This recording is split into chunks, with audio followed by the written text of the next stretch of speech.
I mean, today, what happens today? We lose one more. We do. So there'll be a vote this afternoon, a result early evening, and it looks like it will probably be either Tom Tugendhat or Kemi Badenoch who are out, because they had the lowest number of votes last time.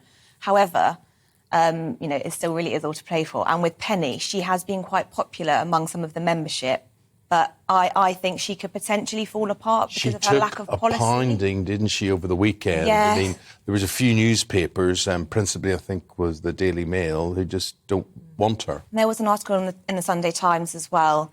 There's this ongoing debate about her stance on self-identification for transgender people when she was Equalities Minister, and that was brought up on Friday and again in the debate last night. And I can't remember exactly what she said, but she kind of said something along the lines of, I know why people are briefing against me, as if to suggest it's because I'm a threat. And to be fair to her, she has been a real threat in this leadership race. That being said, if you're a betting person, do you predict at this stage, after that debate last night, that it will go down to essentially the Foreign Secretary and the former Chancellor? I think that's still very likely, but I think it all comes down to the other candidates as they fall out of the race, who they decide to support. I think if, for example, Kemi were to fall in behind Liz and Tom were to fall in behind Penny, those two would be almost neck and neck. So it still very much is all to play for, and it depends tactically how the others kind of direct their followers, really. This is good theatre, isn't it? Yes, very much so.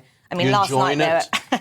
Can you tell? It's going to be an exciting week. I mean, last week we spent, myself and my lobby colleagues, many hours in committee corridor, which was pretty hot and stuffy last week, so it's going to be unbearable today. Basically just lingering around waiting for MPs to queue and vote, and then as they come out, try and kind of nab one of them and say, how's the campaign going, who are you voting for?